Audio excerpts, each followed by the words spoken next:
welcome to another episode of the Caroline Glick Middle East News Hour. I'm joined this week by my very old friend and colleague from the Jerusalem Post, Ben Weinthal. And we're going to talk today. First of all, hey, Ben. Caroline, nice to see you and hear you, and thanks for inviting me to be on your show. It's a real honor and real treat. Well, I'm so thrilled that I finally was able to bring you aboard. I was waiting for an opportunity where we could have a German-focused discussion. So sort of waiting for Germany to be a major news item. It's always a needling item because Germany's always in the background doing passive-aggressive things against Israel. But now, after Merkel, we have a new German Chancellor, Scholz, who is from the Social Democrat Party, and his government has been doing all kinds of things that are making a lot of people pay attention to Germany and focus on Germany. Specifically, what we're seeing now is that Germany is basically busting up NATO by effectively acting either as a neutral or really as a pro-Russian country at a time when Russia has over 100,000 troops perched on the border of Ukraine. And it's not at all clear when they're planning to invade, but it could be next week or the week after or whenever, but clearly something big is about to blow.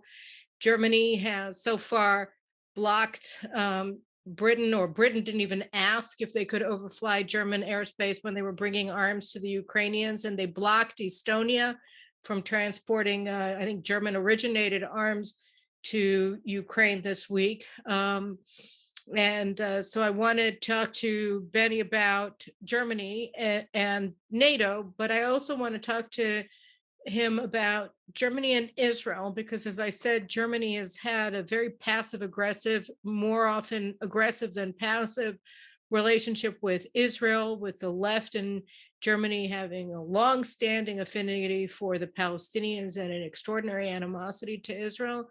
And finally, talk about the changing situation of the Jews in Germany, changing for the worse under the new government. So we want to go from mega stuff with NATO and Germany and the United States, and move to Germany and Israel, and then to focus on the situation inside of Germany and their relationship to the Jews in the country.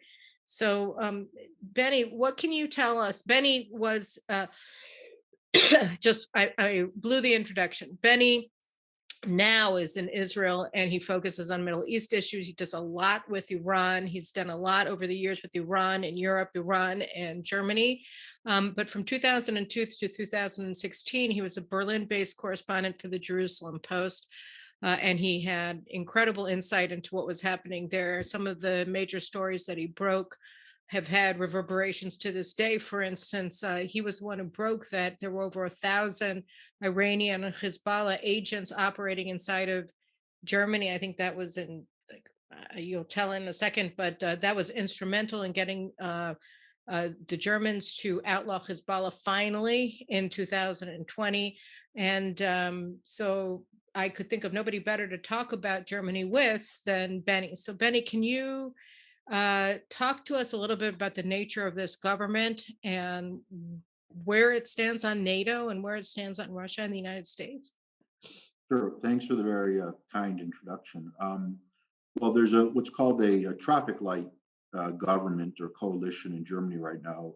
Three parties: the Social Democratic Chancellor, who you mentioned, Scholz, and then there's a Green Party Foreign Minister, Baerbock, and the Free Democratic Liberal Party, which is a pro-business party that champions civil liberties, and they're in charge of the finance ministry. So those are the three partners.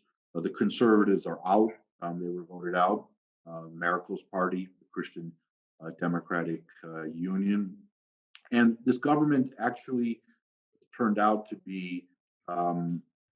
It's hard to believe, but significantly worse than Merkel's coalition government in terms of Russia, or Putin's Russia. And as you mentioned, the Social Democratic Chancellor blocked Great Britain, or would have blocked Great Britain, from transporting arms to Ukraine to defend against a Russian invasion. And that's largely because Germany is wedded to Putin's Russia because of its energy deal and the I building. read this article in Politico this week, which was surprisingly edifying for Politico. And what the reporter was talking about there was these bestsellers in Germany that are incredibly anti-American. That he said that if you go to the the politics section or whatever, the history section of the bookstore, and he went to the biggest bookstore in Berlin, that the shelf is just filled with books that are all incredibly anti-American, and that there's a really palpable sense of hatred for the United States and popular culture in Germany. Do you think that that plays a role as well? Yeah, I actually read the article too by Matthew Carniching from Politico. He's the chief correspondent. I've met with him. He's a very insightful reporter, and he's refreshingly critical of, I think, Germany's at times incorrigibly reactionary policies. For example, its support of Putin, its Germany's support of communist China, and of course the Islamic Republic of Iran. But his article, which you mentioned, was interesting because it showcased what German Americans who follow Germany closely, or Israelis who follow Germany closely, all know that there's ubiquitous anti-Americanism in Germany, and it's been going on not only since the Holocaust, the end of the Holocaust, but prior to the Holocaust and prior to the Hitler movement seizing or leveraging itself into power in 1933. There's been a long streak of anti-Americanism. Now it's quite intense. Trump, I think, to his credit, put pressure on Germany to change its policies. The Germans loathed Trump largely because he confronted them about their hypocrisy in many areas. For example, their support of Putin and the Nord Stream 2 energy deal that will transport gas from Russia to Germany, and Germany not meeting its required payment to NATO based on its gross domestic product. It's supposed to meet a 2% limit or goal of its gross domestic product that should go into NATO. And Germany's betrayed its pledge to meet that commitment. Trump consistently called them out.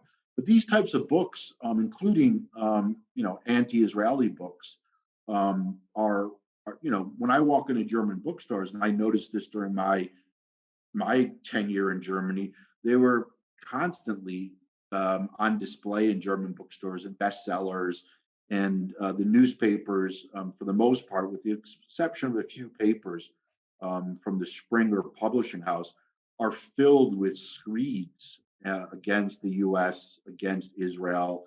It's just part of the landscape in Germany.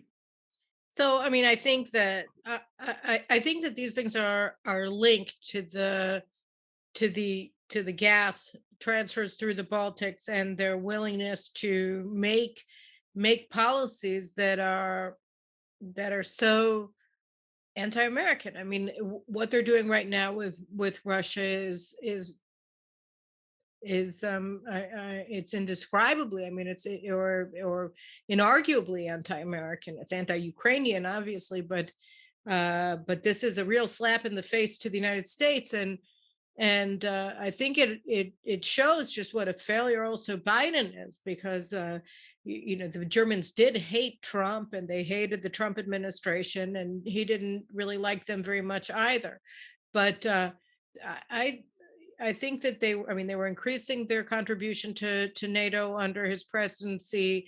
They did recognize that Hezbollah was a terrorist organization during his presidency.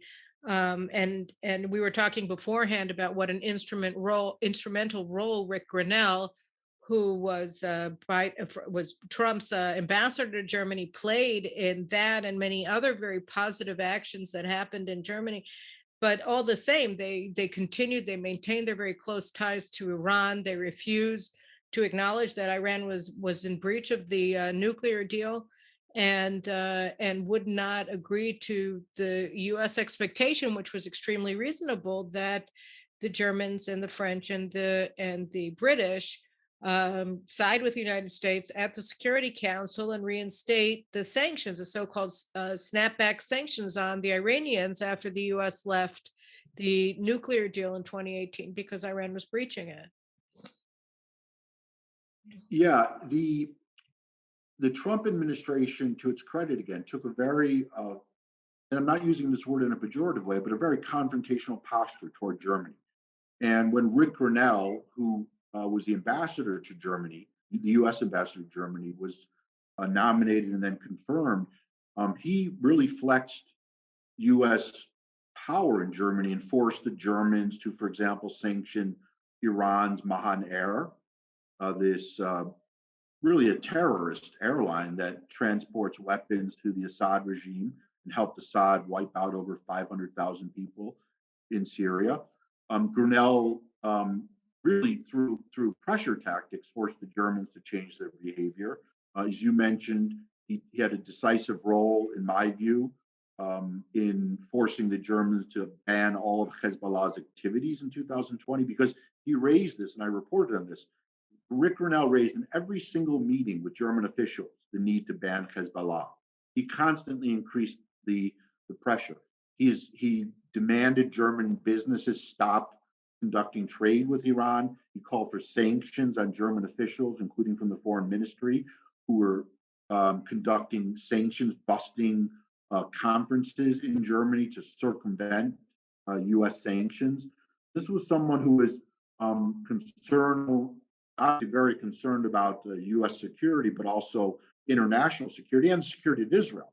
He showed up at the annual, there's an Al-Quds rally in Berlin that takes place each year, where Islamists, Iranian regime supporters, Hezbollah members, neo-Nazis, and leftists, including from the PFLP, Palestinian terrorists, show up and they march together to call for the destruction of Israel. He showed up at a counter demonstration wearing a bulletproof vest with bodyguards and delivered a speech. That's the first time I remember an American ambassador doing it. He went to Geneva to criticize the UN's anti-Israel foreign policy. And he also criticized Germany's anti-Israel voting record during the Merkel period. This was quite extraordinary. Again, I've been reporting on Germany and American ambassadors in Germany for roughly 14 years. I've never experienced this type of pro-Israel and robust pro-American rhetoric, and more importantly, conduct, because Richard Grinnell was a man of action. And then, of course, he went on to become the acting director of U.S. National Intelligence. So those were some of the achievements, and there's also many other achievements that he accomplished in terms of forcing the Germans to accept a Nazi from Queens that the Trump administration forced extradited, and the Germans had been resisting for years. Both Democratic and Republican administrations had never pushed it. Then the Trump administration under Richard Grinnell pushed this and forced the Germans to accept this Nazi who had been living in Queens, enjoying the benefits of America for many decades. And he was forcibly returned to Germany. Again, another achievement. You know, I think one of the things that it's always hard for me to have a normal policy conversation about Germany, because everything that you discover about Germany, their support for Iran, their support for Palestinian terrorism, their avoidance for years of acknowledging that Hezbollah is a terrorist organization and outlawing their operation in Germany, their incredible support for anti-Israel activities inside of Israel and outside of Israel, millions and millions and millions of euros every year being spent on political subversion inside of Israel, and the demonization of Israel in Germany and around the world, all courtesy of German taxpayers, and so many other things, and their incredible anti-Americanism, their deep-seated hatred of the United States. and of American people. And I'm always struck by the question, or the question inevitably arises every time that I'm looking at it. Was Germany, it's they called it denazification, but I thought always that the concept of denazification and the whole concept of trying to separate the Nazi era from German history um, was was a was an attempt to punt the ball and not deal with the fact that Nazism was a natural progression of the German national character, of politics, in of culture in Germany. That is, that it wasn't a deviation from the norm. It was just an extension of hundreds and hundreds of years of German culture and history, obvious of genocidal Jew hatred, but also um, kind of cultish, iconographic way of looking at the world that eschewed individualism and freedom in favor of something else, various things over time. But that Nazism was natural, and referring to the years 1933 to 1945 as Nazi Germany as if it was somehow or another different, or it was completely unrelated to everything that happened before 1933 and after 1945. I always thought was wrong. And I always come back to the question, well, how much have they changed, and did they change, and did they want to change, were they asked to change, and are we looking at the same Germany that we've always seen, or are we looking at something different? How do you lived in Germany for many years, you covered politics from the ground up and from the top down. um, what is your sense of Germany, of German, of Germanness, of the German nation? I mean, how do you view it so many years after the Holocaust? Well, I do think your points are well taken in terms of the continuity of anti-Semitism in Germany over the centuries, and reaching a form of eliminatory anti-Semitism between 1933 and 1945, or you know, one can argue it started with the Wannsee Conference or the Kristallnacht or the pogrom in 1938. But putting that aside, most of my work, I think, was analyzing and reporting on the response to the Shoah, post 1945 Germany and post Holocaust Germany. And how did that play out in contemporary German politics? How did that play out on the grassroots level? How did that play out in bars, restaurants, just sort of mainstream German thinking? And my takeaway is, I have a few takeaways, and I don't, and you've probably heard some of these quotes. They're very insightful and they're filled with sort of biting irony. But the Israeli psychoanalyst Zivi Rex wrote in the 80s, the Germans will never forgive the Jews for Auschwitz. And I think the German response to the Holocaust is one of, again, I'm saying this in general terms, so put scary quotes around this, but in general, the Germans' response to the Holocaust has been one where they're filled with a sort of pathological guilt about the crimes of the Holocaust, the crimes of their parents, grandparents, family members.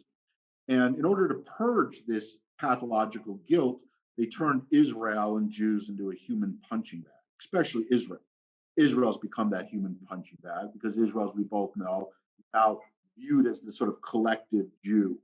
And that's one takeaway. This, as I said, this very profound insight from Zivi Rex, the Germans will never forgive the Jews for Auschwitz. I think that's now been expanded into the Western Europeans, I would argue, including Germany, Austria, the countries that were complicit in carrying out the crimes of the Holocaust, and also the Germans who implemented the plan to eliminate European Jewry, that Western Europeans will never forgive Israel for the Holocaust. And I think that's why there's this intense preoccupation in Western Europe, France, Spain, Germany, of course, Austria, the Scandinavian countries, with bashing Israel endlessly in the media, blaming Jews for, you know, for defending themselves against Palestinian terrorism, all the things that we read about every day in the Israeli media. And then I would argue that another takeaway from my experience in terms of reporting on Germany has been the this sort of moral anti-Semitism, where Germans tend to think that they are now serving as Israel's probation officer, meaning, oh, we, we as Germany learned the lessons of the Holocaust. What does that mean? We are now radical pacifists, and anyone who defends themselves, like Israel does against Palestinian terrorism, or Hamas or Hezbollah terrorism, or Iranian regime terrorism, they're doing something wrong because they're warmongers. And we want to show you Israelis how to engage in corrective behavior. So there's this sense of this sort of really perverse ethical superiority, I think, coming from the German side, that waves its finger and says, you could follow our lead and listen to us, defend yourselves, because we went through the Holocaust, and you Jews, and this is, I mean, this, I'm perhaps exaggerating this a bit, but you Jews went through Auschwitz and Buchenwald and Sachsenhausen and were incarcerated and murdered in concentration camps, and you view that as some type of reform school. And this is some type of cognitive behavioral therapy for you. And you Jews and Israelis, this is, I'm saying this from the point of view of Germany and the German state, did not learn the correct lessons from the Holocaust. So that's the other dimension that's also playing out on many levels, where Germany thinks it's Israel's probation officer. So, but I look at that. I'm sorry to interrupt you. I look at that, yeah. And one of the things that's always struck me is that there was never a moral reckoning with the Holocaust, and the pacifism that Germany embraced after the Holocaust. It's instrumental, saying, okay, now we're doing it with a Panzer division, and now we're doing it with peace signs. But we're not, I mean, the problem with the Holocaust, the nature of the Holocaust was evil. And if you want to make amends, if you want to change your ways, if you want to reconcile with what actually happened, what you did, what your people did, what your parents did, what you did, whoever, is you have to embrace good. You have to embrace goodness, so that, militarism, any number of countries could be militaristic, right? I mean, the French were militaristic. The British, you could say, were militaristic. I mean, what does that even mean? That they like to see army marching. They didn't create Auschwitz. The Germans did. And so you look at the pacifism is not a moral accounting. It's just a hobby. I mean, it's like a taste, it's like I like hamburgers and hot dogs, and he likes spaghetti and meatballs. I mean, it's not a moral, it's not a moral basis for anything. Evil is, and they were evil, and they embraced evil, and they acted in concert as a nation, wedded to evil. It's their, as their overarching concept of what it means to be a human being. It means to be the devil incarnate, and to create a hell on earth. And then you would think that if it was a moral accounting, they would recognize that and do something else. And so I think that, that's why the passive aggression, it really is aggressive, right? Because they're saying we're pacifists, and we're going to aggressively aggress against you. This way, we're doing it as pacifists, but we're not doing it as good people. There's no moral reckoning. We never had a moral reckoning with what we did, we Germans. I mean, the East Germans, they just operated as Nazis under the Soviets, and the West Germans, I was reading, or no, it was somebody was talking about Adenauer's chief of staff. It was a guy named Globka, I think. Yeah. And he was a Nazi, right? He was a Nazi lawyer. He wrote the Nuremberg laws. And because he was a Catholic, he got off because the Catholic Church in Germany covered for him. I was just watching this right before Shabbat on Friday afternoon.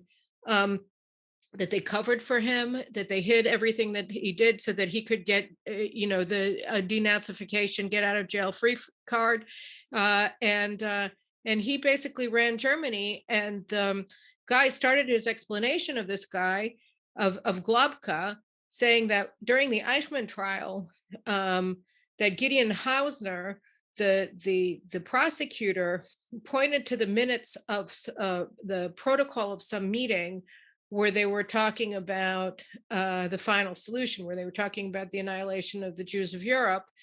And Eichmann said, "Why am I on trial and he's the chancellor of Germany?" Because everybody referred to Globka as a real chancellor because he was the only one really who knew how to manage a country. And he did because he had been a high-level Nazi. Yeah, Hans Globka, that is a famous case that critics show, point out that the German post-war institutions were still packed full of Nazis. That's true. I mean, the governor of Baden-Württemberg, a state in southwest Germany that's filled with engineering companies, and they conduct business with Iran.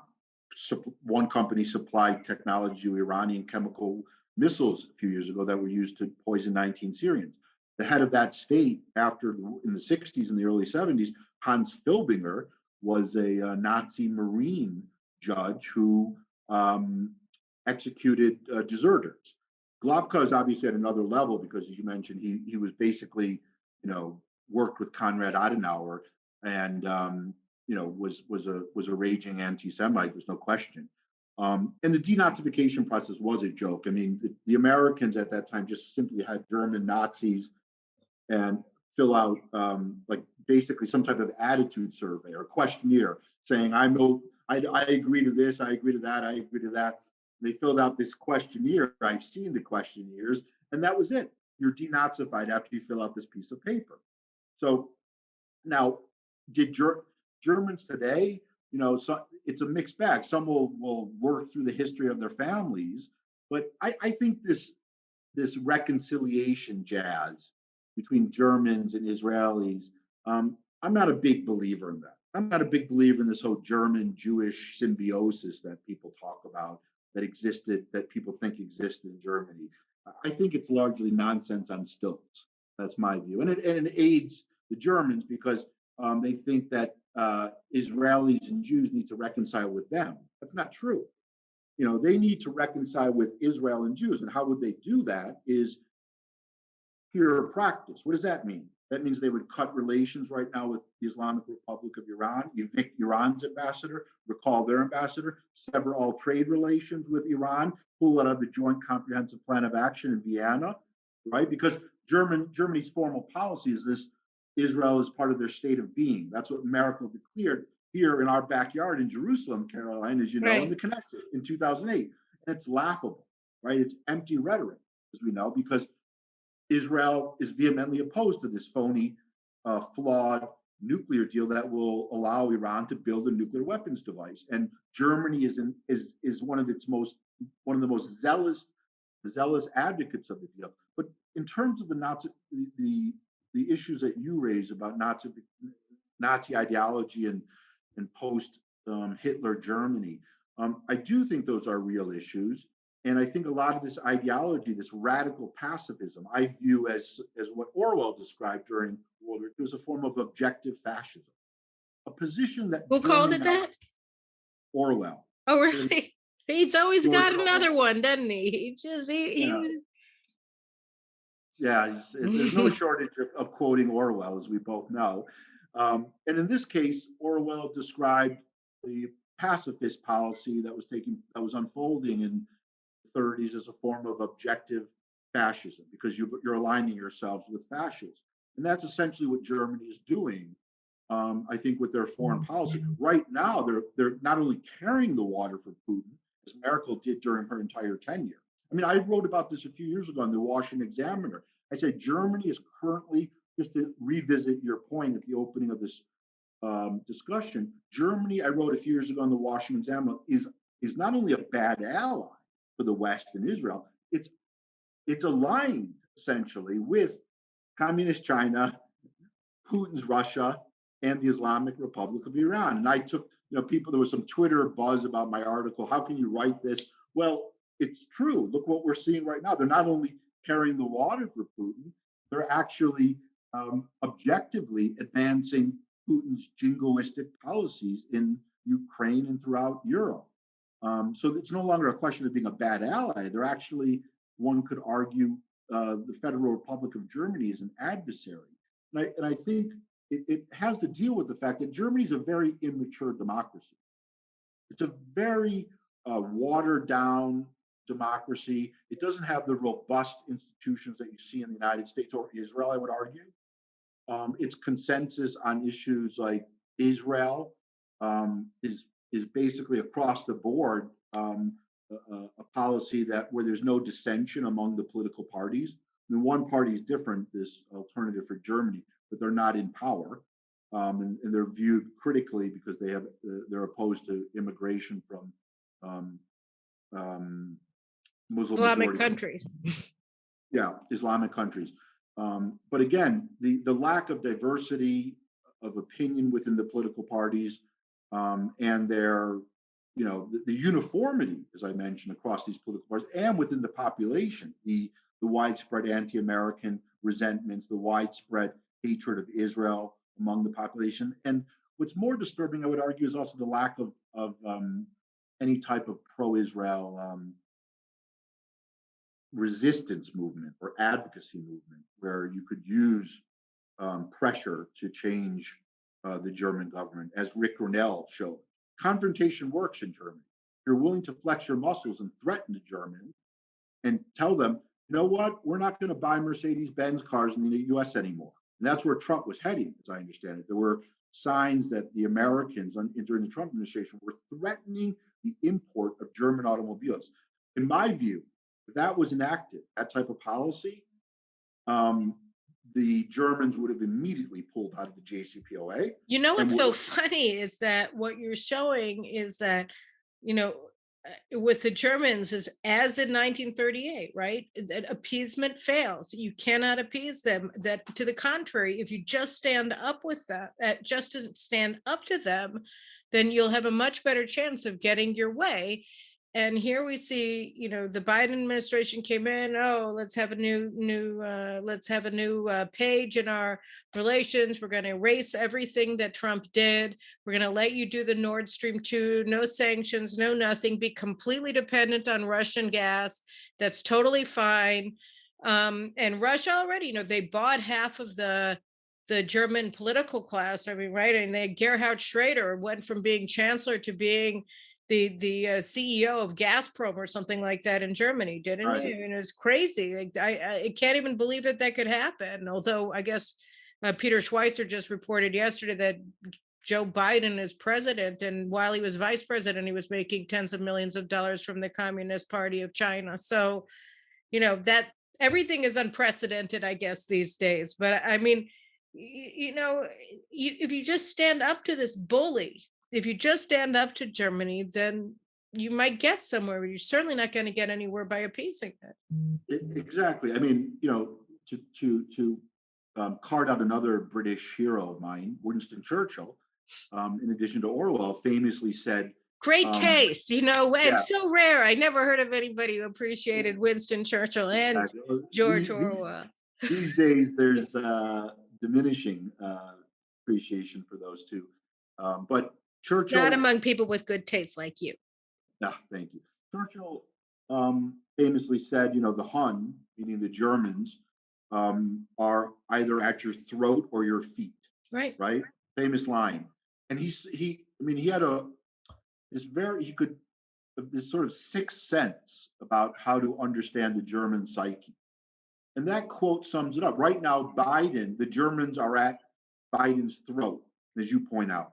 And, Biden waived the sanctions on Nord Stream 2, has been bending over backwards to please the Germans, and they're just strangling the U.S. government and securing more concessions. Whereas the Trump administration and Rick Grinnell again, the Germans were at their feet, the feet of Trump and the feet of Grinnell in this sense. And that's why the Americans were able to secure, as you pointed out, more concessions from the Germans in terms of increased funding for NATO and imposing sanctions on Iran and other areas too. Obviously, Hezbollah was a big deal because Germany, so many of these Hezbollah mosques and associations in Germany were sending money directly to Beirut, to the north of us here, and that money was being used to fund Hezbollah to attack Israel. And then, of course, and then you have, of course, the Turkish subversion inside of Germany, but that's a completely different question. I read today that there are 900 mosques in Germany that are funded by the Turkish government, right? I mean, what do you expect? That's going to have a happy end. Right. The Muslim Brotherhood movement and Qatar and Erdogan's Turkey also wield enormous influence in Germany. And that's a story where I'm stunned on some level that there's such a lack of journalistic curiosity, for example, about the role of Qatar and Muslim Brotherhood ideology in Germany. That's some work I've done some work.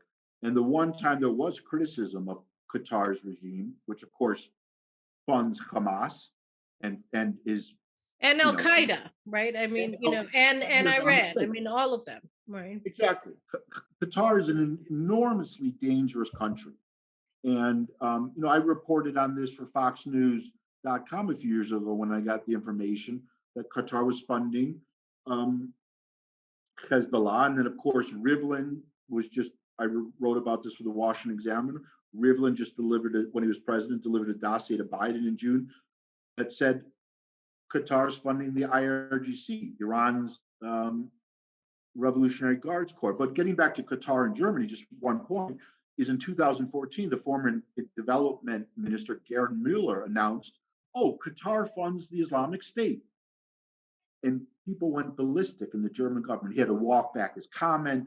The German government was profusely apologizing, et cetera, and that was it. That was the one time. Where do you, I mean, where we see this going is almost less interesting than how we got here.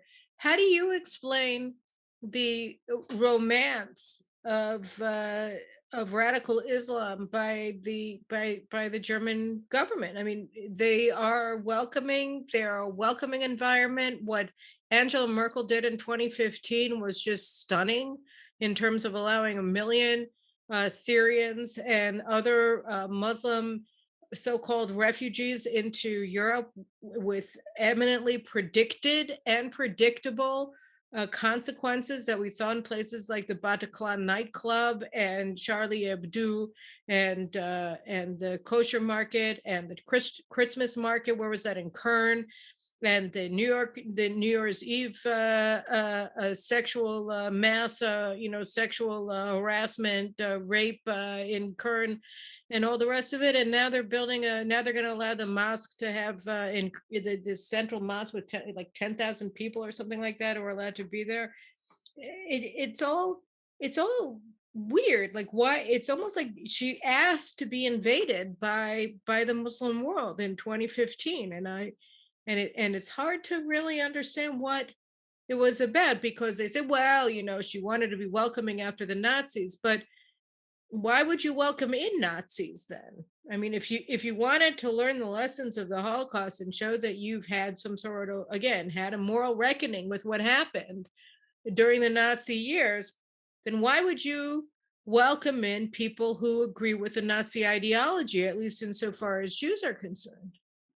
Right. I reported about intelligence reports that came out from various German intelligence agencies that noted the influx of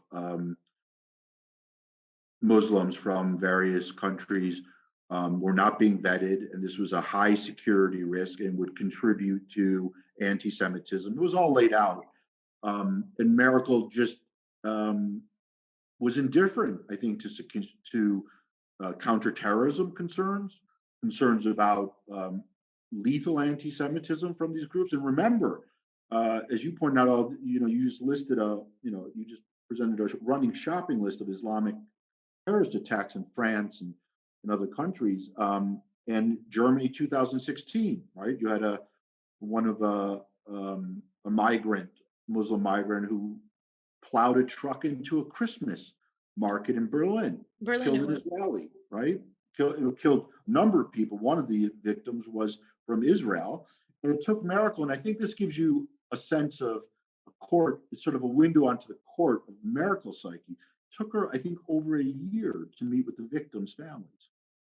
They had to publish a public letter in a German magazine asking why she isn't meeting with them, why she's showed really no empathy, no sympathy for their plight. And that, I think, speaks volumes about Merkel. What does it say? What does it say? What does it say? Who is this woman, Angela Merkel, who did this not only to Germany, she did it to Europe, but why? What was motivating her? I mean, she is not a stupid woman. She is able to read. And, I mean, the writing was in the reports, it was on the walls, it was in the mosques. I mean, why did she want this? She wanted this. Yeah, I mean, it's a question that perplexes a lot of people. I mean, there's been different. Well, what's your favorite theory for this? Well, I mean, one theory was, oh, Germany's declining, aging population. There's a need for workers. Was one theory that was thrown out because of the low birth rate. That was one explanation of many. Another explanation was, as you point out, well, Germany wants to prove again that it's the world's moral leader, and this shows Germany will never re-enter the barbarism of the jungle that took place during the 12 years of German national socialism, that sort of thing. To rehabilitate Germany and prove that they're the moral conscience on the world stage, that sort of thing, and this to purge their guilt about the crimes of the Holocaust. That's, again, an explanation that's been posited. The need for workers.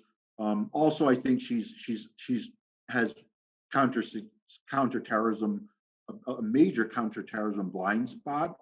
She's been horrible about clamping down on Islamic animated anti-Semitism. I mean, there was an article in the Bill, the largest mass circulation paper, right before she ended her tenure, saying she failed miserably to crack down on Islamic animated anti-Semitism, and really did nothing aside from holding press conferences saying it's a shame that we have our Jewish communities live in fortresses. It's a shame that we have this type of anti-Semitism. It's all rhetoric that appeals, to the public and says, oh, she seems like a nice person. Well, yeah, but she's actually in power.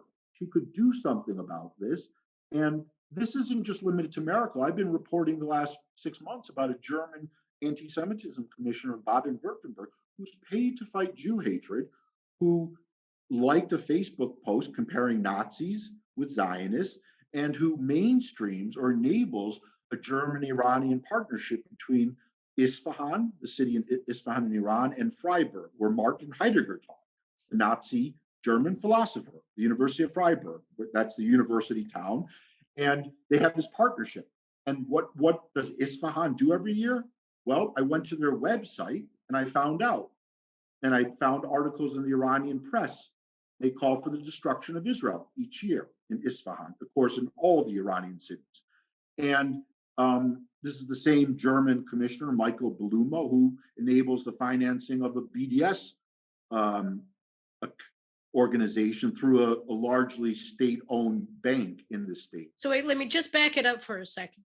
So we're moving on to the anti-Semitism inside of Germany. But before we do that, I want to just talk a little bit about German anti-Semitism that's directed against Israel.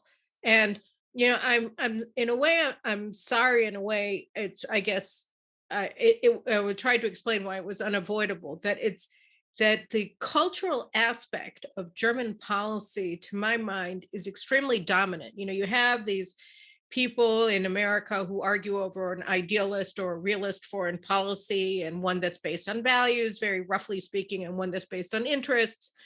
and it's always intertwined. But there's always a question of what is the mix between that you're going to bring to bear of just hard edged interests. We want gas, we want oil, we want whatever, and then on the other hand, well, our interests, we want women's rights, we want human rights, we want freedom of the press, and then we want freedom of navigation.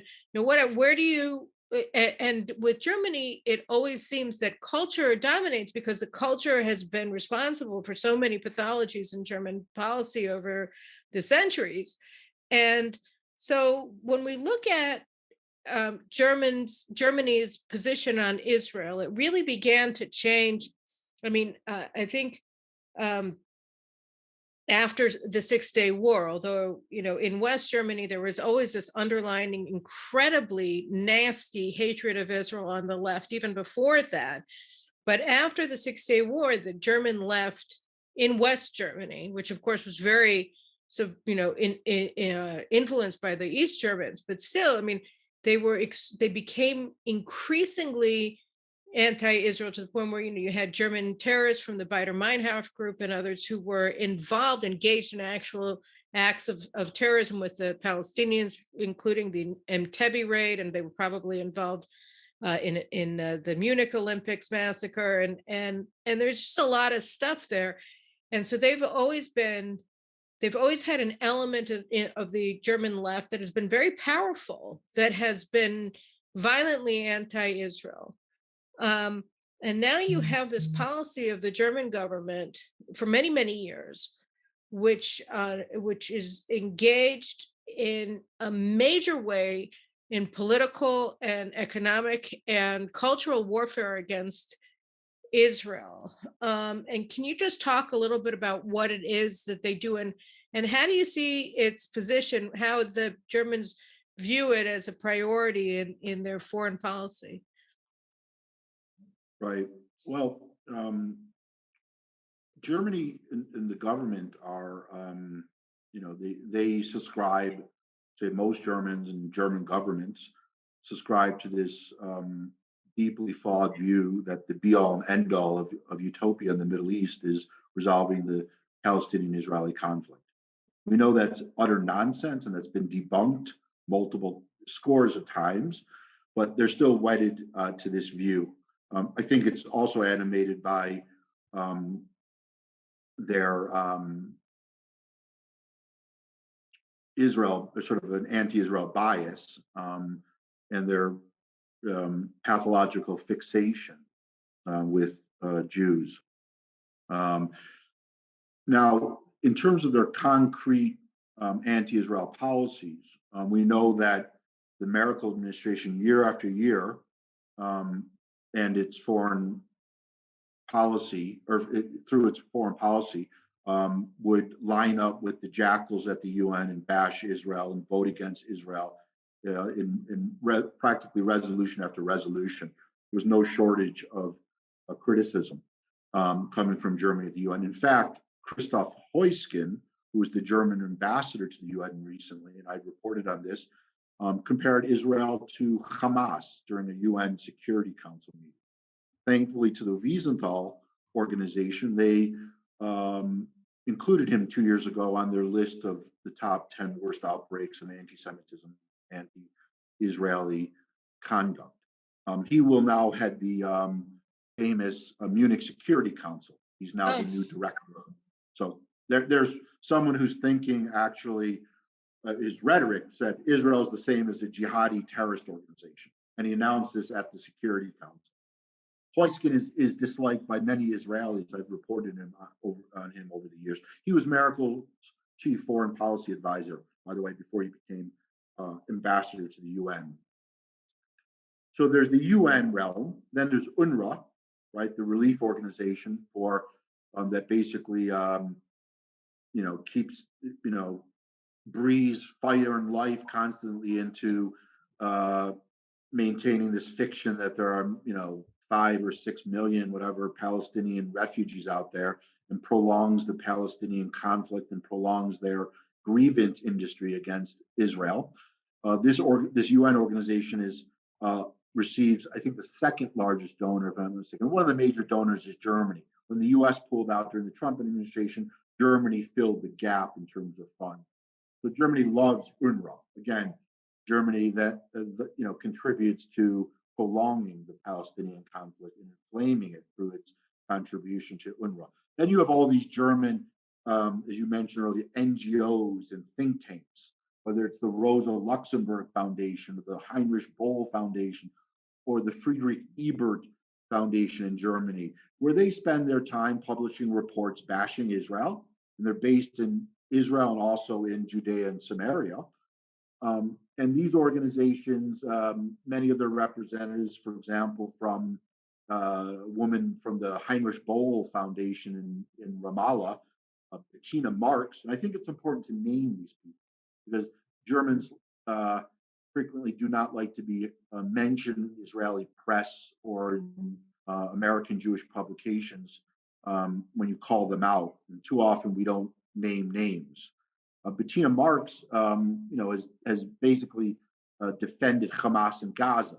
She continues to work for the Heinrich Boll Foundation, the Green Party think tank. So there's that whole, and then there's Al-Haq, is run by Israel, just designated as a terrorist organization. It's run by terrorists from the Popular Front for the Liberation of Palestine. That's a U.S. and EU designated terrorist organization. With very deep roots inside of Germany, right? I mean, the PFLP has been operating in Germany for years. They have very close relations with, I think, with the Green Party, actually. Exactly. Well, the Heinrich Boll Foundation, on that point, exactly, funds Al-Haq. And I've been writing about this, and I've asked them, are you going to discontinue your funding? They don't answer the press queries, or they'll issue at times, maybe early on, boilerplate language. But to give you an idea of how, I wanted to return to this because you triggered some thoughts. And maybe this shows some very disturbing continuity between the Hitler movement and modern German, the modern German Green Party. The German Green Party, which again controls the foreign ministry, and that was co-founded by Nazis. Some key Nazis helped found this party. I've written about this for the Jerusalem Post. It's not well known in Germany because the Germans love the Green Party, right? It's a very popular party because the Germans are infatuated with the environment. And it was a proto-Nazi thing. I mean, the whole green back to nature movement was sort of this pagan movement, wasn't it? In the 19th century, and they were proto-Nazis. They sort of went along with the whole Wagnerian Volk movement in the late 19th century, if I'm not mistaken. Exactly. I mean, I think it was Daniel Cohn-Bendit, this left-wing French-German countercultural sort of revolutionary type, who once made a comment, who's a member of the Green Party, in a documentary I think I saw about Klaus Barbie. Don't quote the Nazi who murdered Jews in Lyon and then escaped, as we know, to Bolivia with American help. But anyway, Cohn-Bendit said something along the lines of, there's a choice between, I'm paraphrasing, saving the Black Forest or 6 million Jews. The Germans would vote to save the Black Forest in Baden-Württemberg. But the point I wanted to make about the Green Party is a number of years ago, I wrote about this. In 2013, the Green Party voted to sanction Israeli products from Judea and Samaria. They initiated a Bundestag initiative in the federal parliament to sanction these products. In 2015, as we know, the EU then passed a formal policy that these products should be labeled. It's a purely anti-Semitic measure.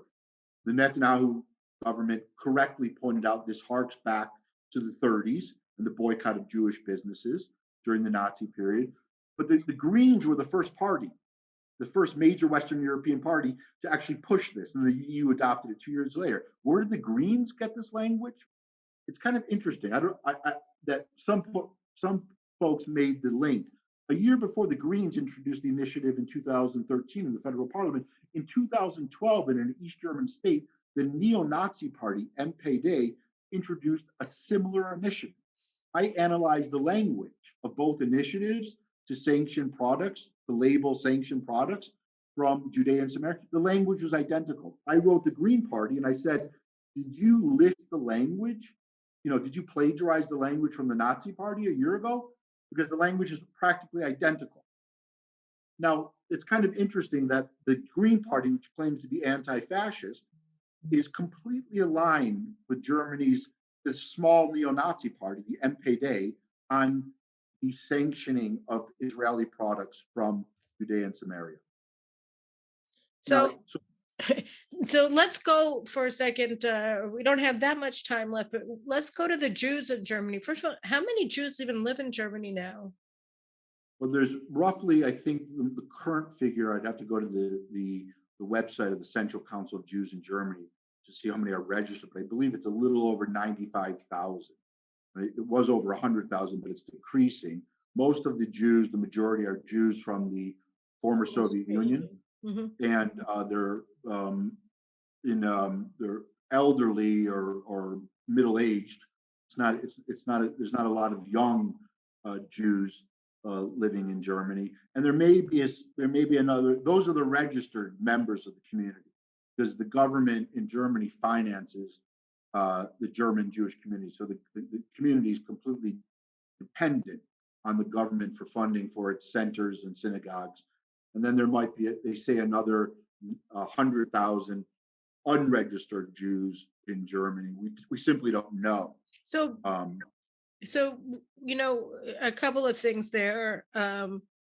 The Simon Wiesenthal Center, as you know, and you cited it, they put out this annual report of the 10 worst anti-Semites of the previous year. So number 7 on their list was the entire country of Germany, right? And the EU now, which is really, I mean, the more you look at it, the more you realize this is just a satellite of the German foreign ministry. As you said, they just follow what Germany leads. Germany is very much responsible for what the EU policy is on Israel and on Iran. And so the EU Commissioner on Anti-Semitism attacked the Simon Wiesenthal Center for saying that Germany is the top anti-Semite. And I just was reading this report with the data this afternoon, is that in 2020, I think there are 2,032 anti-Semitic attacks that were reported, which is a 13% rise over the previous year. And as you said, Michael Blume, by the way, is he Jewish, Michael Bloom? No, he's not. He's Catholic. And so he wrote his dissertation about introducing elite Islamic influencers into Germany. Oh, so he's all for it. And so he's a commissioner against anti-Semitism in Baden-Württemberg. Is that where you said that the Black Forest is located? That's where. Yeah, Bloom is Christian. I don't know if he's Catholic or evangelical Protestant, but he's not. But he apparently hates Jews very much, which is why he liked that Facebook post that compared Zionists to Nazis. Right. So, and he's a commissioner against anti-Semitism, but then the Jewish community there supported him and attacked the Simon Wiesenthal Center. Is that because they get all their money from the state? I mean, or that's what the critics argue.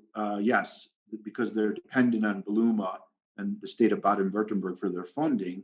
And also, I should note, the former head of the Jewish community there issued a statement that the media didn't pick up on. Martin Wiederkehr, a very prominent German Jewish Zionist who was born in Tel Aviv, by the way, a child prodigy in music, told me that Bluma should resign because of his anti-Israel and anti-Jewish activities, and he criticized the Jewish community for sabotaging the growth of the Jewish community by misallocating funds. Of course, that criticism hasn't been reported on because the press in Baden-Württemberg actually appeared, people forget this, a number of the newspapers that reported on Bluma and the scandal were already on the Wiesenthal list from a few years before, because they published anti-Netanyahu cartoons that were deeply anti-Semitic, that talked about Netanyahu, I think, poisoning the wells. They brought up all these anti-Semitic tropes. It's a deeply, in my view, the most anti-Semitic German state within Germany. There are 16 German states, but it's again, it's a symptom of a larger problem, which is anti-Semitism is wildly out of control in that country. No one will tackle no one will confront it. You know, it makes you think that the passive aggression towards Israel and Jews is really just because they like the Holocaust and they're tired of having to pretend that they don't. You know, Well, the look, Henrik M. Broder, as you know him, he's I know he's published, I think, your work on his website, and he follows your writings. He's my mentor, German Jewish journalist, best-selling author, and he's helped me understand the inner workings of German anti-Semitism. Henrik Broder said a number of years ago at a conference at this might have been over 10 years ago at a I think in the Jewish Museum or the Jewish Community Center. In any event, he said, or maybe at a conference, that the reason Germany is so pro Islamic Republic of Iran, so pro Khamenei, because they want, and pro Ahmadinejad at the time, the Holocaust denier, is they want the Iranians to finish the job that they didn't complete during the Holocaust.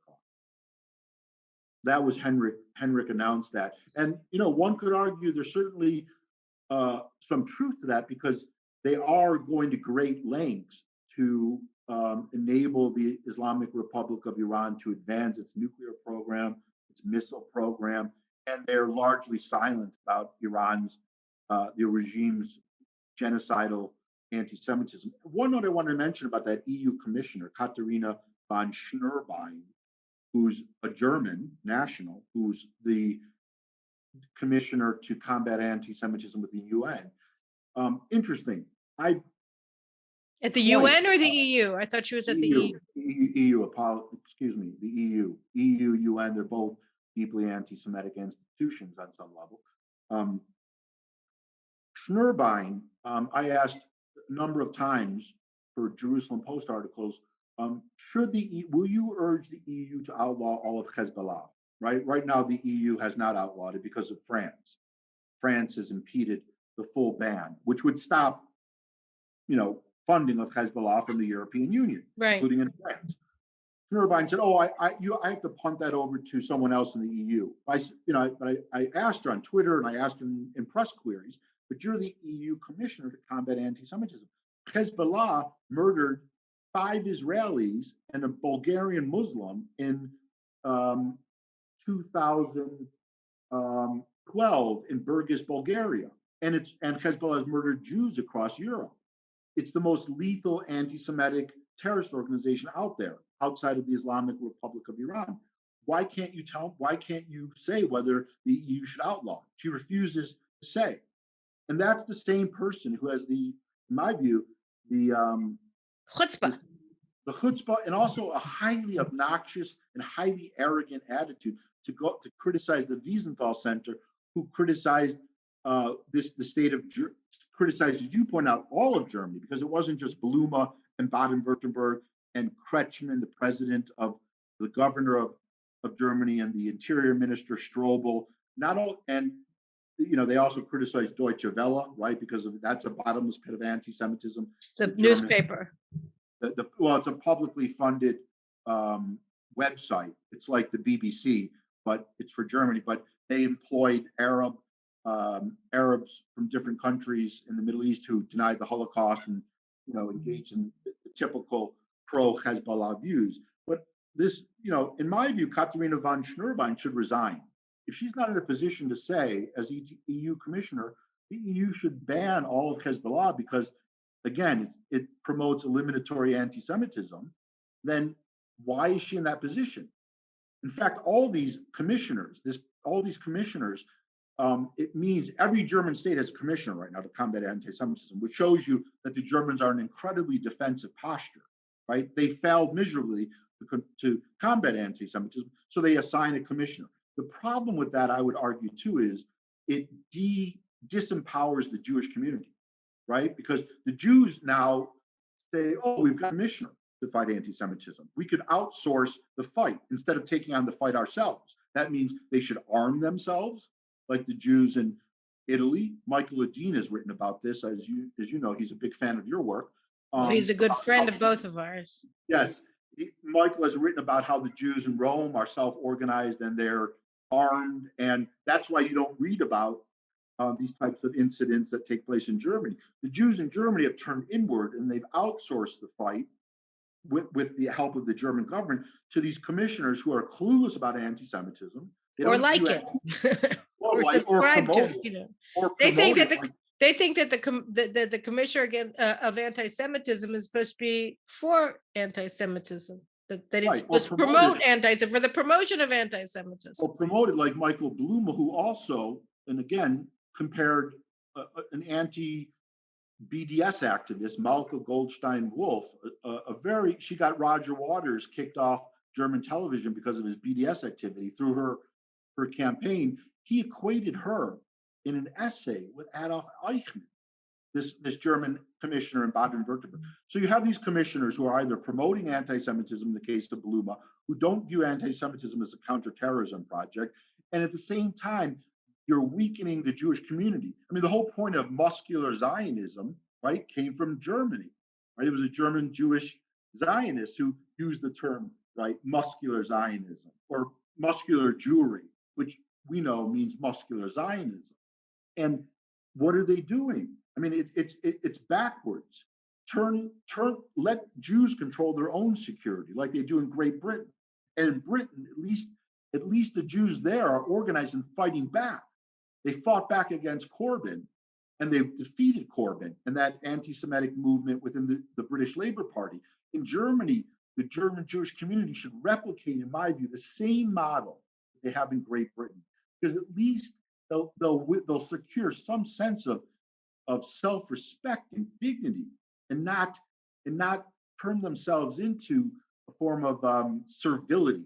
And that's the worst thing what I've seen in terms of Germany and the German Jewish community. There's large swaths of the community are filled with a level of servility that diminishes their Zionist consciousness, and also, I think, diminishes their sense of professional self-respect and dignity. Well, I think it's just horrible. I do. I mean, I guess it's one of those things that we all kind of wonder about, especially now with the Germans really siding with Russia and everybody talking about World War III, World War III. I mean, I think, these distinctions are a little bit ridiculous now when we're dealing with a postmodern, age where you have postmodern forms of warfare that are going on all of the time that are much more successful in fighting um, democracies than conventional armies were in World War II. I mean, you just get tens of thousands of missiles that the Chinese have pointing at U.S. aircraft carriers, and you just sink one. And there's no land battle, and there's no nothing, and it's the same thing with the missiles here, and you have the Russians going in with the Wagner group into Syria and into Ukraine and Crimea and all the rest of it, and there's no war. And that was, I think, really what Biden was talking about when he made that one of his many gaffes, when he said a little invasion, we won't know what to do. But that's true. Right. I mean, I think that he was absolutely correct that the West does not know how to deal with this kind of, little thing, this less than blitzkrieg war. You don't know how to handle it, and he wasn't supposed to say that. That was supposed to be whispered, but it's true. And so I just think that things are going to get much worse for the Jews in Germany, and I think that it's important. And because I think that the culture of Germany is so important for understanding their policies, both domestic and foreign, and the dominance of anti-Semitism and hatred of the United States in the German psyche. I think that you cannot trust them. And I don't think that you can expect them to be doing anything useful unless you push them like Rick Grinnell did. And then maybe you can, but that the approach that people take to Germany should be very attuned to, what works when you're dealing with Germans. And I don't think that that's what's happened. I think that there was a rush after 1945 to believe that there was a new Germany, that this was something that was relegated to just those 12 years of German history that were sui generis. And I think that that's not the way to understand Germany. And it's not the way to, you can't really understand what they're doing if that's your assessment. I think that's right. I think without question, um, I mean, you have a great working knowledge of Germany. You've obviously devoted a significant amount of time to understanding, uh, you Not know, nearly as much as you have. but it's the I would recommend to German Jews to make Aliyah. I mean, that's my view. I think every time there's a new outburst of violent anti-Semitism, like we saw during our war against Hamas, rocket attacks in May of last year, German Muslims, were about to attack a synagogue in one city, and were screaming profanity against Jews, and demonstrating because of Israel's self-defense measures against a jihadi terrorist organization, Hamas. And Germans, many German Jews were complaining on Twitter about this and bemoaning the fact that there's lack of support. And I think they need to come to the realization and internalize the fact that their only escape hatch right now is Israel. And that's Yeah. why I would urge them to make Aliyah. And I've said that on Twitter, and people criticize me. Fine, it's I'm a big boy. You can take that type of criticism, and because so many Germans now want the Jews to leave Israel. Right? One point they wanted us out of Germany, right? And they would scream that phrase, "Raus," "Raus." Out of Germany, and now they've turned it on its head, and they want the Right. Jews out of Israel. But I think the point that you also make about appeasement, this sort of hyper appeasement, and this soggy appeasement that we see coming from the Biden administration, that's widespread in Germany, and that's Germany's foreign policy, which is an intense form of soggy appeasement toward Russia, of course, Putin's Russia, Iran, toward China, and that has not changed, and it'll continue to move forward unless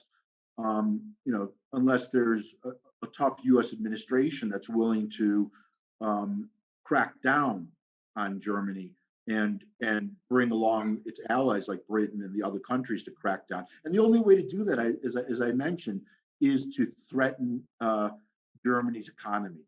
And Well, that's one what last question on that, because we do have to go. What about Israel? I mean, my sense with Israel was always that our best policy with Germany is just to go on offense. We have nothing to lose. They are anti-Israel. They are acting against Israel's, national interest. And they'll say, "Well, we're selling you submarines," and I guess that's true, but they're not the only ones in the market. I mean, they're also able to maintain their shipyards because they're selling us submarines. I mean, they're getting something out of it. So, um, but that Israel should be much more aggressive in its policies towards Germany. There's a lot of fear of that because of German's power in the EU and their ability to undermine Israel's trade with the EU, which I think as a collective is Israel's largest trading partner, but I don't want to be I'm not certain of that, but I think that it is. I think that America right. is Israel's single largest country. Is a country with the largest, but I think that Israel has the biggest trade with the EU as a collective.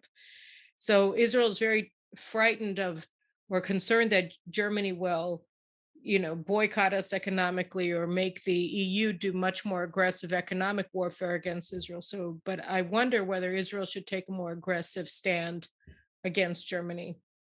How would you advise the Israeli government on that?